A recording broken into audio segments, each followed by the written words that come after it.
মাধ্যমিক স্ট্যান্ডার্ডের যে কোনো ধরনের রাইটিং যদি আমি লিখতে যাই, তাহলে আমরা অনেক সময় যে সমস্যার সম্মুখীন হই, সেই সমস্যাগুলো যাতে আমরা আর কোনো দিন সম্মুখীন না হই, তার জন্য আমি কন্টিনিউয়াসলি ওয়ান বাই ওয়ান একটার পর একটা রাইটিং দিচ্ছি। 2026 এর জন্য যারা মাধ্যমিক এক্সামিনেশনের জন্য যারা রেডি হচ্ছ, তাদের জন্য এটা অত্যন্ত গুরুত্বপূর্ণ। এছাড়াও যে কোনো কম্পিটিটিভ এক্সামে যদি তুমি সহজভাবে কোনো রাইটিং লিখতে চাও, তাহলেও আমার এই ক্লাসগুলো যথেষ্ট উপকারী হবে বলে আমার মনে হয়। এবং আমি সেই আশা নিয়েই এখানে আজকে আরো একটা রাইটিং আলোচনা করব, এবং this writing is going to be a paragraph. এই রাইটিংটা আমি তোমাদের জন্য একটা প্যারাগ্রাফ লিখব। প্যারাগ্রাফ ইজিলি সহজভাবে লেখা দেখাবো, এবং টপিকটা যেটা, সেই টপিকটা হচ্ছে নন কনভেনশনাল এনার্জি। এখন এই নন কনভেনশনাল এনার্জি বিষয়টা কি, এই বিষয়টা সম্পর্কে কি কি বিষয় লিখতে হবে সেটা আলোচনা করার আগে আমি জাস্ট কোয়েশ্চেনটা তোমাদেরকে একটু বলে দিই। সেটা হচ্ছে যে write a paragraph on non conventional energy within 100 or 150 ওয়ার্ডস। আমি তোমাদেরকে 100 থেকে 150 ওয়ার্ডের মধ্যে রেখে এই রাইটিংটা লিখছি। এর একটাই কারণ, সেটা হচ্ছে যে তুমি রাইটিং লিখতে শেখো। তুমি 100 ওয়ার্ডের মধ্যে কনজেস্টেড ভাবে লিখবে না, তুমি 100 থেকে 150 এর মধ্যে লেখা প্র্যাকটিস করো, এবং সহজভাবে পয়েন্টের আকারে, যেটা আমি এখানে বলছি ইউজিং দ্য ফলোইং পয়েন্টস, এই পয়েন্টস গুলোকে ইউটিলাইজ করো, যে পয়েন্টস গুলো আলোচনা করব। আর পয়েন্ট অনুযায়ী আমি যদি যে সকল পয়েন্ট গুলো বা যে সকল সেন্টেন্স গুলো লিখবো, সেগুলো আমি তোমাদেরকে এখানে তৈরি করা শিখিয়ে দেব। So welcome to English Edition channel, and today's class is going to be very important for you, and this class is on a paragraph writing on the non-conventional energy.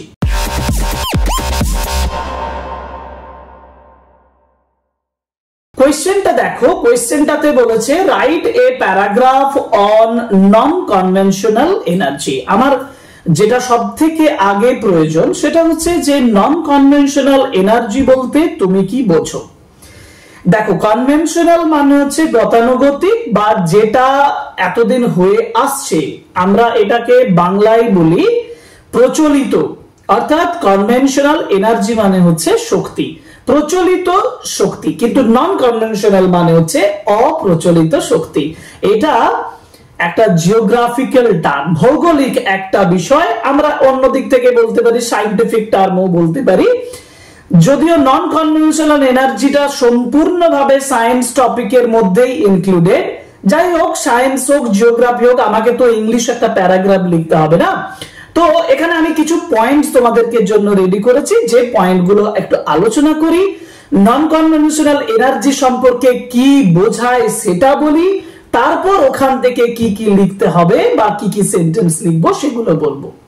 প্রথমত, নন কনভেনশনাল এনার্জি বলতে কোনগুলোকে বোঝায়। ধরো আমরা bike চালাচ্ছি, গাড়িতে উঠছি, আমরা বিদ্যুৎ পাচ্ছি। এগুলো কোথা থেকে পাচ্ছি? আমরা এই যে বিদ্যুৎ, যেটা তাপ বিদ্যুৎ পাচ্ছি, সেটা কয়লা থেকে পাচ্ছি, যার ইংলিশ হচ্ছে কোল। আমরা যেটা বাইক চালাচ্ছি বা কোনো ভেহিকেল, কোনো যানবাহন চলছে, সেটা হচ্ছে পেট্রোলিয়াম। কোল, পেট্রোলিয়াম, এগুলো সমস্তগুলো এগুলো হচ্ছে কনভেনশনাল এনার্জি। কিন্তু তোমরা জানো যে কনভেনশনাল এনার্জি আমাদের এই পৃথিবীতে লিমিটেড।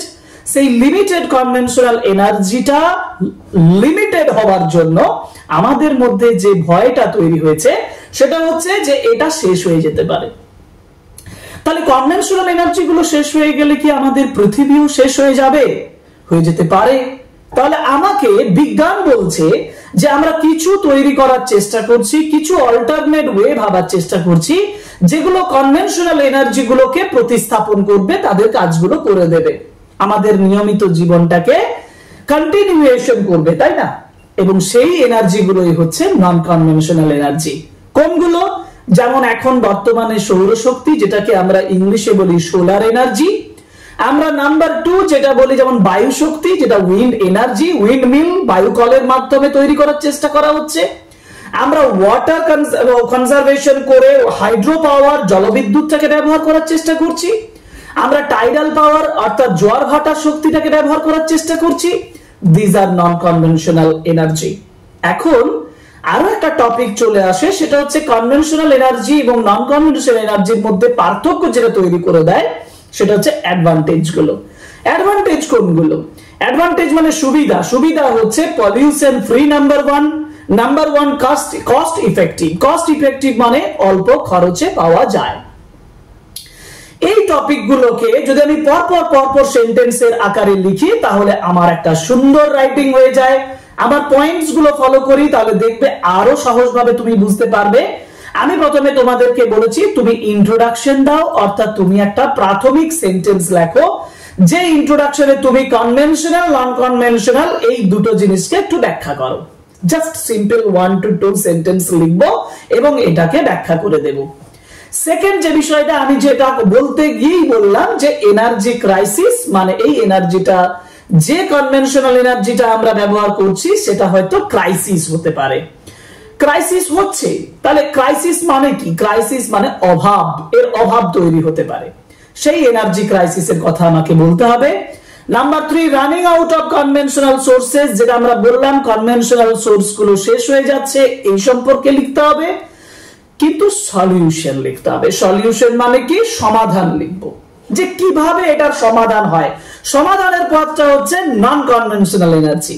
তাহলে সেইগুলো হচ্ছে, যেমন এক্সাম্পল দিচ্ছি সোলার এনার্জি, এক্সাম্পল দিচ্ছি বায়োগ্যাস ফ্রম বায়োমাস, মানে আমরা যে সকল ওয়েস্টেজ, নোংরা আবর্জনা গুলো ফেলছি সেগুলো থেকে যখন গ্যাস তৈরি করে সেই গ্যাসটা আমরা ব্যবহার করার চেষ্টা করছি তখন সেটাকে বলা হয় বায়োগ্যাস ফ্রম বায়োমাস। তারপর এটার অ্যাডভান্টেজ গুলো বলবো, যেমন পলিউশন ফ্রি, লো কস্ট। আর সোলার এনার্জির কথা একবার বলেছি, অতএব সোলার এনার্জিটা উল্লেখ করে দেব। অ্যাডভান্টেজেস গুলো ওয়াস্ট ইউটিলাইজেশন, সবথেকে বড় যে অ্যাডভান্টেজ সেটা হচ্ছে ওয়াস্ট ইউটিলাইজেশন, মানে নোংরা গুলোকে ব্যবহার করার যে সুযোগ সেটাও এর মধ্যে রয়েছে।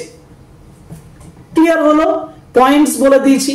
এবার আমি এটাকে 1 by 1 লাইন বাই লাইন বলে তোমাদেরকে শেখাবো কিভাবে আমি সেন্টেন্স গুলো তৈরি করব। দেখো, যেটা প্রথমে ইন্ট্রোডাকশনে আমি লিখবো বলছি সেটা হচ্ছে ফার্স্ট সেন্টেন্স, যেটা ইন্ট্রোডাকশনে বলেছি যে কোল, এখানে কমা দেব, কোল, পেট্রোলিয়াম এটসেট্রা আর দ্য কমনলি ইউজড সোর্সেস। আর দ্য কমনলি ইউজড সোর্সেস, সাধারণভাবে ব্যবহার হওয়া সোর্স গুলো। Coal, petroleum etcetera, coal, petroleum ইত্যাদি, এগুলো হলো কমনলি, সাধারণভাবে, ইউজড মানে ব্যবহার হওয়া, সোর্সেস অফ এনার্জি। আর the commonly used sources of energy, শক্তির সাধারণ উৎস হিসাবে কাজ করে অ্যাজ কনভেনশনাল এনার্জি, যেটা গতানুগতিক, যেটা সচরাচর ব্যবহার হয়, কনভেনশনাল এনার্জি হিসাবে পরিচিত। এটা হচ্ছে ইন্ট্রোডাকশন। আমি কনভেনশনাল এনার্জি সম্পর্কে বললাম।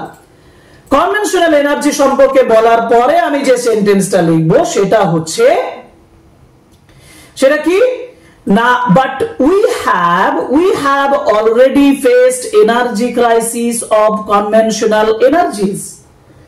We have already faced, কিন্তু, বাট কিন্তু, we have already faced, আমরা অলরেডি মুখোমুখি হয়ে গেছি। We have already faced energy crisis, আমরা এনার্জি ক্রাইসিসের মুখোমুখি হয়ে গেছি। কিসের? না, অফ কনভেনশনাল এনার্জিস। আমি আবার বলছি, we have already faced, আমরা অলরেডি মুখোমুখি হয়ে গেছি কনভেনশনাল এনার্জি ক্রাইসিসের, মানে crisis of conventional energies. We have already faced energy crisis of conventional energies. Next যে সেন্টেন্সটা বলেছি সেটা হচ্ছে coal and petroleum are rapidly depleting আর ডিক্রিজিং। ডিপ্লিটিং বলতে পারি, ডিক্রিজিং বলতে পারি। কোল এবং পেট্রোলিয়াম এই দুটোই কিন্তু র্যাপিডলি মানে দ্রুত গতিতে ডিপ্লিটিং, ডিক্রিজিং, কমছে। তারপর নাও, এখন the world is looking for alternatives, একটা অল্টারনেটিভের জন্য পৃথিবী খোঁজ করছে। The world is looking for alternatives to conventional sources, alternatives to conventional sources, conventional যে সোর্স গুলো, সচরাচর প্রচলিত যে উৎসগুলো, সেগুলোর অল্টারনেট খোঁজার চেষ্টা করছে। আবার বলছি, now the world is looking for alternatives to conventional sources. We are looking for those, আমরা সেই সকল জিনিসের জন্য খোঁজ করছি, we are looking for those which are called non-conventional. We are looking for, আমরা চাইছি, আমরা খোঁজ করছি, we are looking for those which are called non-conventional, যেগুলো non-conventional হিসাবে পরিচিত।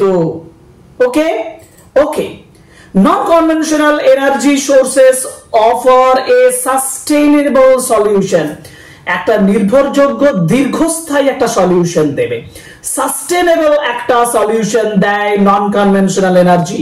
সহজভাবে বলছি, নন conventional energy sources provide us, give us a sustainable solution, অথবা অবলিক দিয়ে তুমি বলতে পারো, non conventional energy sources are the only solution to this crisis. এই ক্রাইসিসের, এই সমস্যার একমাত্র সমাধান হচ্ছে নন কনভেনশনাল এনার্জি সোর্সেস। আমরা দেখো 1 2 3 4 5 পাঁচটা সেন্টেন্স ইজিলি লিখলাম। 6 নম্বর সেন্টেন্সে বলেছি যে solar energy is the most efficient in the list of non conventional energy sources. আমরা বলেছি solar energy is the most efficient, solar energy হচ্ছে সবথেকে এফিশিয়েন্ট, সবথেকে ভালো, সবথেকে গুরুত্বপূর্ণ। Solar energy is the most efficient in the list of, কিসের লিস্টে? In the list of non-conventional energy sources. Clear হলো? এরপর 7th নাম্বার লাইনে যাই। 7 নাম্বার লাইন আমি বলেছি it has reduced, এটা রিডিউস করে দিয়েছে dependence on fossil fuels. Which are the fossil fuels? Conventional energies are fossil fuels. অর্থাৎ যেটা প্রচলিত শক্তিগুলো, যেটা কোল বলো, পেট্রোলিয়াম বলো, এগুলোই তো ফসিল ফুয়েলস। বলছে it has already reduced, it has already reduced মানে এটা কমিয়ে দিয়েছে, ডিপেন্ডেন্স মানে নির্ভরযোগ্যতা, it has already reduced the dependence, dependence মানে নির্ভরযোগ্যতা, নির্ভরযোগ্যতা কমিয়ে দিয়েছে on fossil fuels, fossil fuels এর উপরে। Solar panels can be installed on rooftops, বাড়ির ছাদের উপরে সোলার প্ল্যানিংস মানে solar panels can be installed, solar panels can be installed, সেগুলোকে ইনস্টল করা যেতে পারে অন রুফটপস, ছাদের উপরে, ইউটিলাইজিং স্পেস এফিসিয়েন্টলি, জায়গাটাকেও ব্যবহার করা যেতে পারে ভালোভাবে, efficiently, and converting sunlight into electricity, সানলাইটটাকে ইলেকট্রিসিটিতে পরিবর্তন করে দিয়ে। নেক্সট, one such এই ধরনের একজন সোর্স ইজ বায়োগ্যাস। আরো একটা উল্লেখযোগ্য উদাহরণ হচ্ছে biogas, produced from biomass. Biomass মানে আমরা ব্যবহৃত জিনিসগুলো থেকে যখন গ্যাস তৈরি করছি, ওয়েস্টেজ থেকে, নোংরা আবর্জনা থেকে যখন গ্যাস তৈরি করছি। one such source is biogas produced from biomass। তোমরা অনেকেই জানো কাউডাং অর্থাৎ গোবর থেকে গ্যাস তৈরি হয়, গোবর গ্যাস যেটা, হ্যাঁ। তো ঠিক সেরকম one such source is biogas, আরেকটা এই ধরনের উৎস হচ্ছে বায়োগ্যাস produced from biomass, যেটা বায়োমাস থেকে তৈরি হওয়া। it is not only renewable, এটা রিনিউয়েবল, শুধুমাত্র রিনিউয়েবল মানে কি? পুনর্নবীকরণ। এটা শুধুমাত্র পুনর্নবীকরণ করা যায় তাই নয়, but also cost effective and pollution free.